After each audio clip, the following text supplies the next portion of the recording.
Bella Shofie dinilai malas ke kantor dan tak aktif dalam menjalankan tugasnya sebagai anggota DPRD Kabupaten Buru, Maluku. Bahkan ia didesak mundur dari jabatannya.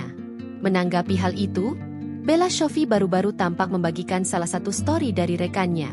Dalam unggahannya itu, memperlihatkan momen Bella Shofie terjun ke masyarakat. Selain itu, dalam narasi tersebut disebutkan bahwa tidak banyak orang yang mau berpengaruh dan membantu di daerah terpencil. Sementara di sisi lain, Bella Shofie juga menanggapi soal tudingan tak menjalankan tugasnya. Ia menyebut bahwa dirinya sudah melaksanakan agenda reses yang menjadi bagian dari tugas konstitusional seorang anggota dewan. Sementara, suami Bella Shofie juga menanggapi tudingan tak menjalankan tugas selama hampir 11 bulan. Daniel Rigan yang juga ketua Partai Nasdem Kabupaten Buru akhirnya buka suara mewakili sang istri.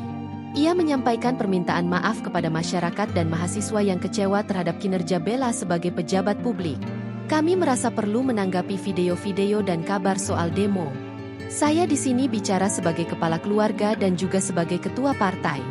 Pertama-tama saya memohon maaf sebesar-besarnya kepada masyarakat buruh dan mahasiswa, ujar Daniel Rigan dalam siaran live bersama Bella Shofie, dikutip tribunnews.com, Rabu, 6 Agustus 2025.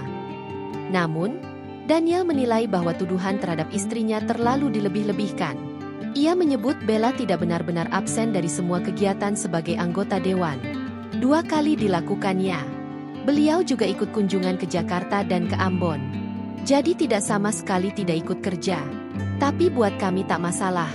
Sebagai pelayan publik, kami harus siap menerima kritik dari masyarakat, jelas Daniel. Sebelumnya, laporan dari para demonstran menyebut Bella tidak menghadiri 6 kali rapat paripurna dan absen dalam 2 agenda reses. Padahal, kegiatan tersebut krusial untuk menyalurkan aspirasi masyarakat dari bawah.